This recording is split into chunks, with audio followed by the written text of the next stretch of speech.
Toronto is one of the most multicultural places in the world.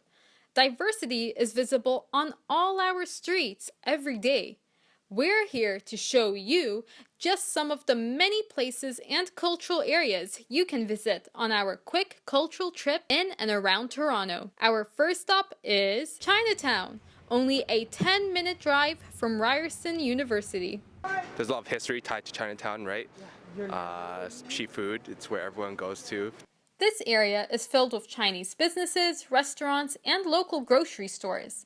Although Chinatown is known for great takeout, it's also a great place to buy authentic Chinese vegetables like daikon radishes and Napa cabbages. The best part of Canadian culture is that we don't have just one culture, it's an amalgamation of many cultures. So, just to be able to say that we have this kind of diversity within our culture is something to be proud of. And if you ever get the time to venture out into the greater Toronto area, check out the Chinatown in the city of Mississauga, as you'll be in for a different experience. One noticeable difference is the amazing architecture. You will find very similar architecture to imperial palaces and gardens in China, like the Nine Dragon Wall.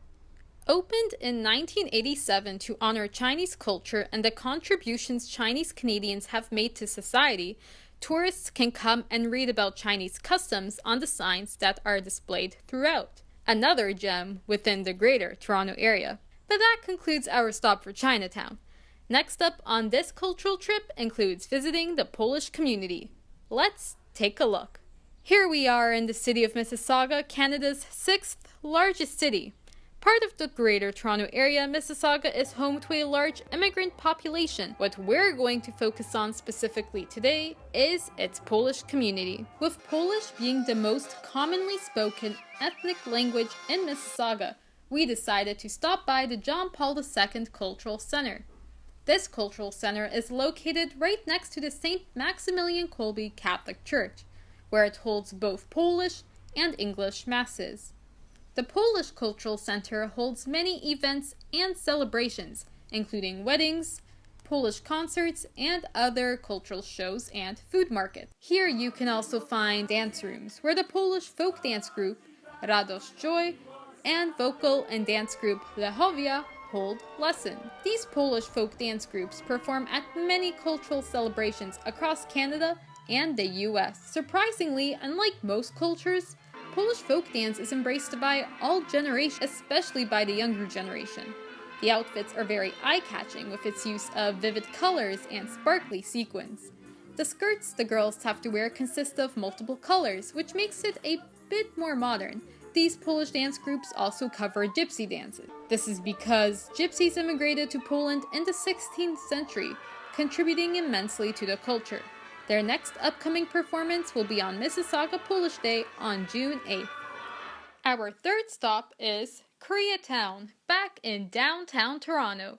As of 2014, more than 37,000 Koreans call Toronto home, making Toronto with the largest concentration of Koreans in Canada. Here you can find tons of family-owned restaurants serving hot, spicy food and numerous side dishes. And there's just as many dessert options. And if you're up for it, you can even visit the Poop Cafe.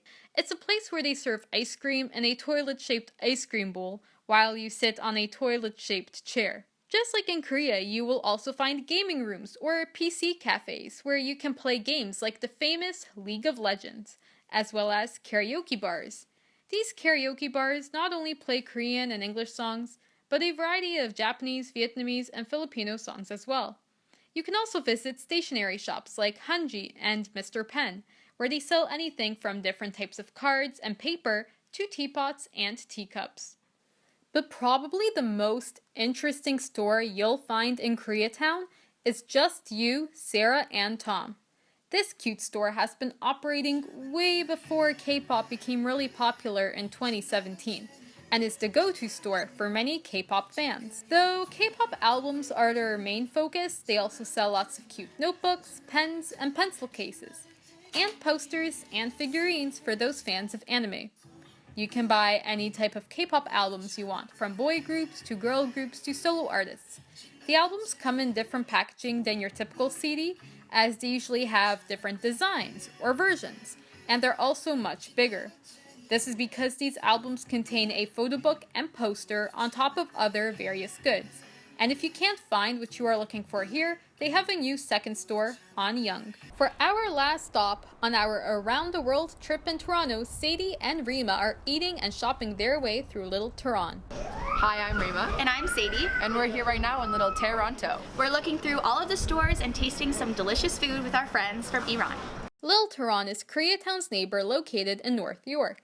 It's a small strip on Yonge Street, but there are 97,110 Iranians that complete Toronto's diverse population. It's been open for 20 years and is a one-stop shop for the growing Persian Toronto community. They have everything you need, from kebabs to fresh-made flatbread and handmade desserts. The stores are very busy because they are celebrating Persian New Year. This is why almost every store sells a fish in a cup as a traditional centerpiece in their homes. The stores also carry a variety of handmade decorative plates, paintings, jewelry, instruments, and dolls.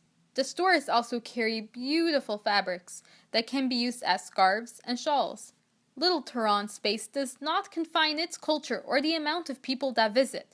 If you want an authentic taste of Persian culture, then consider going to Little Tehran on your next shopping trip.